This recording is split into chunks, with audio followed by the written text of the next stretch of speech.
Hello, good evening. It's a pleasure to be with you. Thank you, Thomas, for having us. Thank you, Michelle. That was an outstanding speech you made. Wow, very good. And thank you too for sharing so openly. Allow me to stand up because I have a presentation with a lot of photo. And one thing you learn about public speaking is when you put visuals, all the people are looking at what's happening here and they're not looking at you. So that's why I'm standing up, so at least you can see what I say. So when Thomas came and told me about, failures, it right away rang my bell. Why? Because I'm a pro. I kick ass on failing. And I'm going to show you that in the next 15 minutes. So when I started, I said, wow, that's an interesting subject, but where do I start? So I said, the first thing I got to do is I got to list my main failures. So I just like, bam, bam, bam, bam, bam. There was a lot of them. I asked my wife, how many failures do you have? She said, 2. Wow, you must be good. Because I've got many more. So after doing the list, I said, wow, I cannot, not all is interesting that much. So I'm going to make the most interesting. And I'm going to make this presentation special because I'm going to count you my life and through my failures. How they happen and why they happen, and what I learned from them, and how I stand up from each of those failures. And in the end, I will try to sum up what I've learned from so many failures. So I begin. I started very, very young to make failures. I was a young child. You can see here, already standing. I had my T-shirt all tear open because I was a bit different. And I was bad at school, and when you compare me to my friends, who were all smart arts and, they play the piano and they're the cool kids, well-behaved, and I was nothing of that. So, by the age 15, I had managed to double classes, meaning fail classes and do it again, twice. That was not bad. And my second failure is that at 15, I say, I cannot continue to do that. So I start counseling. They say, oh, you should be a mechanic or you should be a plumber. And no, I don't want to do that. And so what is it that you want to do? I say, I want to be a professional water skier. That's something interesting. My dad said, hey, really? You want to be a professional water skier? That's not a job. I tell you that, you're not going to make money doing that. So if you want to do it, that's fine. But don't count on my support. So what I did, I left home, 15 years old, and I started to travel. And then I started to live my dream, becoming a professional water skier. And I started to learn, I started to grow. And at 16, I made my third big mistake. I started to smoke cigarettes. So, one hand you want to be a water ski champion, and on the other hand you're smoking cigarette. Something is not really matching. But anyway, I continued to do that mistake for 13 years. And I smoked 10 cigarettes a day. And what happened is I fed my own low self-esteem. Because every time you inhale tobacco, you tell yourself, I don't like myself and I want to kill myself. How can you feel good about yourself? And I continued. It took me 13 years to overcome it. So I continued and water skiing. And when you want to be a champion, most cases you need the support of your federation because they are the one that give you the fun, the support, the training for you to be the best. And I failed at getting the support from my water ski federation. Why? Because I was a loner. Water skiing is a rich sport. I was not rich. I was alone. I had no money. And I had no parents. And, a federation is a lot about politics. And I didn't have any support. So they wouldn't support me. Even though I was a good athlete, they did not support me. And what did I do? I said, okay, fine. Then I'm traveling to America. I'm going to Florida. And to train with the best in the world. And then not to compete on the amateur circuit, like we do with the Water Ski Federation, but to compete with the pros. That was my reaction the only solution I had at that time in order to face this reality. You know that I stopped school at 15? Believe it or not, I got back to college without a degree, without any schooling between 15 to 21, directly in college. That was at USL, University of Southwestern Louisiana.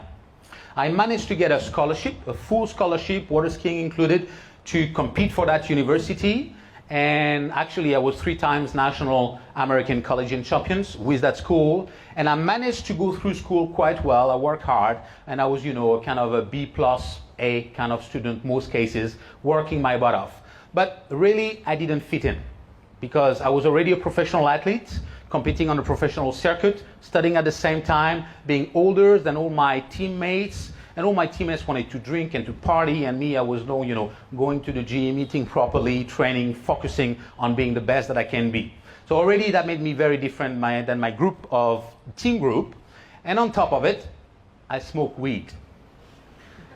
And my coach was a Baptist. I don't know if you know what it is, but it's quite a strict Christian practice. He didn't like it at all. So, you know what he did? I did 3 years of schooling. He kicked me out. Boom. Suddenly, all I've worked for, college, it's gone. I don't have a scholarship. I don't have nothing. But anyway, I was lucky. I made a phone call to Arizona State University. And I asked, I'm near the school.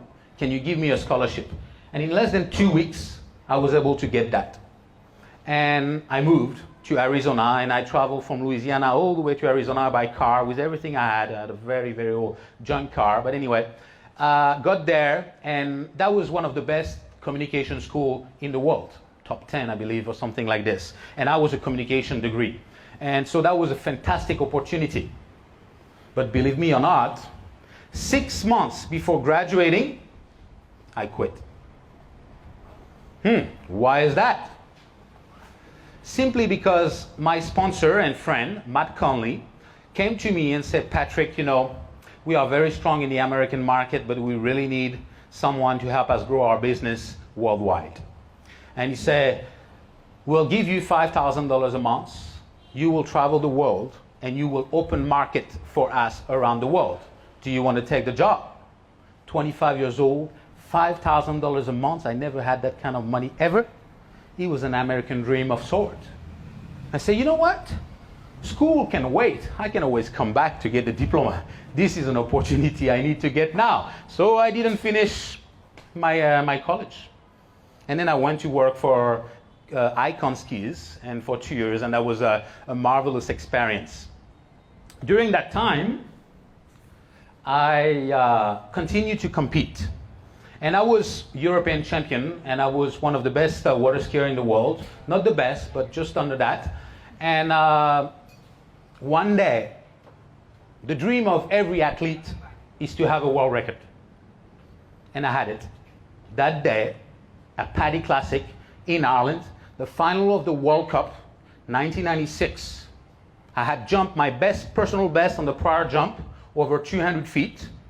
And then that was the last jump of the World Cup, and I could have the world record because I knew it. The pull, the traction, the technique, everything was perfect. And I celebrated a quarter of a second too early. And you know what happened? I was in the air, flying for the world record, the dream of my life. And because in my mind, it was a win already, I lost concentration. My right ski started to drop. And I crashed, as you can see here. And I never got the world record. So 2 years after that, I stopped completely water skiing. And I decided to start afresh from scratch in a complete different area, which I wasn't sure what I was going to do, actually. So I was searching for spiritual guidance at the time, and I decided to go to paradise. I moved to Tahiti, went there with pretty much nothing, and suffered a lot. But again, I had a dream. I had an ambition. I saw a market potential. I said, wow, this is a paradise on earth for water sports, and there is not even a water sports center where you can practice all those activities. And I said, I'm going to be the one who's going to open that water sports center. So with no money, I was a real estate agent at the time, learning the job actually, that was quite tough, and trying to make some money only on commission, no salary, so that was a tough time, I don't need to go into the details. And being no one, because once you're a professional athlete and you go around the world and everyone knows you, like everyone respects you, they open the door. But when you're just a simple guy who's trying to rent an apartment or sell a house and you don't have money, that doesn't get you too far. Anyhow, I work on this project very hard. For 2 years, I built a fantastic market research in order to justify why we could have such financial returns. I work with PwC, I work with different partners to help me build a great project. And prior to starting, I had the full support of the mayor of the city where this is to be held. And when I was done, ready to sell my project to investors, the mayor of the city said, "Patrick, I'm not interested in your project anymore." So 2 years of work, pow, gone. And I had absolutely no money. In fact, for the first time since childhood, I had borrowed $10,000 from my dad in order to complete this project. So I was in debt. And then what I did is I called Dad. And Dad said, "Okay, I want you to come and go to Lanzarote in the Canary Islands, and I want you to run my business," which is something I had never done, and to run a dental distribution company. My father is in medical business. And so I went there, I ran the business, I grew it and so on. I did that for 2 years, but I didn't enjoy myself because selling medical product is really something that brought no value to, meaning to what I wanted to do. And after I saved 2 years of money, I said, I need to go back to school, because one lesson I learned, I thought, was that you need to have a certain degree of education in order to be credible, in order to be able to write properly, in order to be able to put up a financial plan and blah, blah, blah. So I applied for a project management master degree at l'UQAM in Montreal. And they said, "Okay, you don't have a bachelor diploma, but you have a lot of experience. So we're going to take you in on probation. And we give you 6 months to prove that you can follow this course." After 6 months, they said, "Patrick, let's be serious here. You don't have the level. You're not good enough. Math, stats, not my kind of things. And project management is a lot about finance and calculation." So, again, a failure. So what did I do? Because I really wanted to get a degree. I find another outstanding program in Holland, in Wageningen University, about tourism, leisure, and environment, a sociology degree. But back then I had no clue what science meant. I applied for it, and I got accepted. And then I got to Holland, and I followed the course for 10 months. I was probably one of the better students among the 46 that we were. And I discovered that I had a scientific mind, and that I would love to write, and I love that. So I really did good. I enjoyed it very much, so much so that I applied for my PhD thesis in Australia and got a full scholarship and got accepted for the PhD. Just had to graduate. But 2 months before graduation, got kicked out. Why?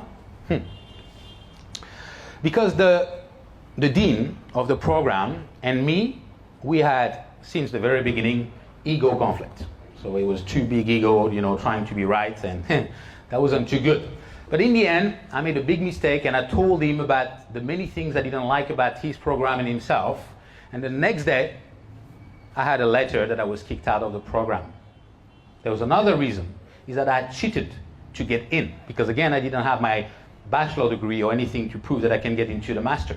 So he used that cheating, which he was aware from the very beginning, to justify why I was kicked out. So 10 months of being the best students, and again, I couldn't graduate. So what I did, I find another one. I knew that science was interesting, but I knew that it was not enough for me, because I'm a doer. I like to build things and do things. So I said, I need to have something more practical. So I applied for a master degree in finance and economy of tourism in Aix-en-Provence. And this is where I met my lovely wife about 12 years ago. And this time, in a year, I graduated with honor, probably one of the best students, and I finally got that degree in the pocket. Woo! That was tough. Got married. Just after, actually. But believe it or not, I got a degree. I was 34 years old. I had a lot of experience, and I've done a few things, and couldn't find a job. 8 months was hunting for a job, and I couldn't. The market was bad, and I was very different. Didn't have a high school diploma. I mean, when you look at my CV, I'm not the typical kind of guy. So anyway, I couldn't get a job. And so what did I do? I moved to Vietnam. And then, was 12 years ago, I came and I found a job as director of sales and marketing for Focus Asia, quite a large tour operator, which is still operating in Vietnam at the moment. And I created back then this website, which has been revamped a little bit, but I was the one that launched it. And anyway, I was DOSM for them for 3 years, and we had a deal, is that if I do good, after 2 years, you will give me the opportunity to become a partner, because I wanted to be. After the 2 years, they said, Patrick, you're nice, we like you, whatever that is, but you're not going to become a partner. So that was, again, boom, another failure in my thoughts. So what did I do? I said, okay, that's the case. I'm going to open my own business. And I had $6,000 saving. I've never been a great guy about saving. Anyhow, I opened my business called City Pass Guide, which most of you have seen. It was a small guidebook that was 11 years ago. And we started a guidebook in Vietnam. There was nothing like this. 11 years later, I've run this business. I failed badly because I am still not the millionaire I would have liked to be. I never managed to make enough money to save a lot. Now, I had a good life, and I had a lot of experience, and I learned a shitload of things. So that was, really, really marvelous. Now, what have I learned about all these things that I told you now? I mean, a bunch of things, but I will try to narrow it down to 5 or 6 points. Is there a recipe for success, in your opinion? Is there? No?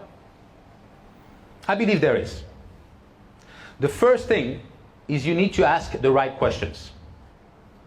The second thing, you need to find the right answers. The third thing, you need to act on those answers. And the fourth thing, stick to it. If you can do that, you will succeed. Perseverance is the key to any valid success. Now, if you choose to step out of your comfort zone and change course in your career and go do something you don't know, be prepared to fail very hard, because starting from scratch is difficult.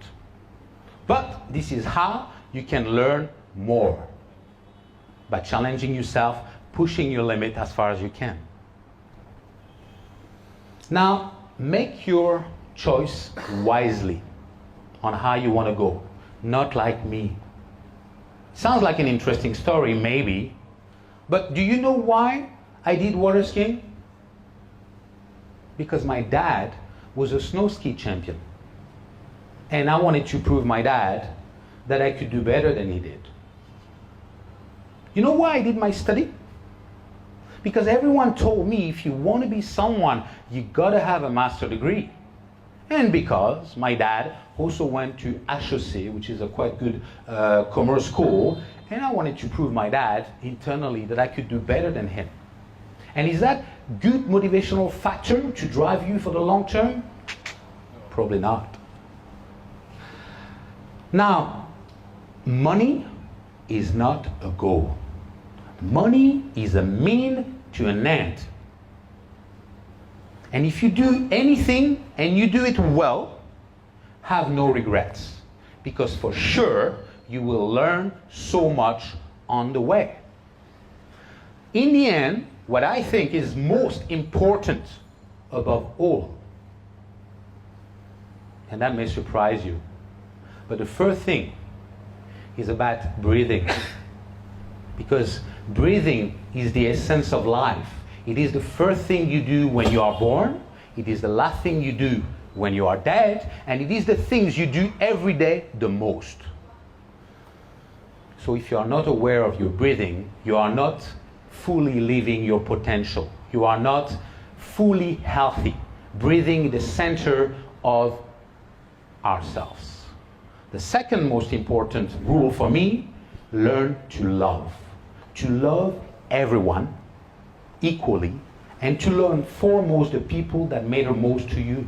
Learn to love your family. Learn to love the people you care for, your employees if you have, and take care of them, nurture them, especially the family. Because if you fail very hard, like you were saying, they're the one that's going to be here with you for the long term. Third is live your life fully. Don't be afraid to try your best and to go wild, and then do it with passion, and live 100%. Don't do it halfway. Take risk if you have to take risks. Fail and start again. Fail and start again. The more you fail, the more you stand up, the more you grow up. In the end, we are who we are, and we will be who we seek to be. I thank you very much for your attention.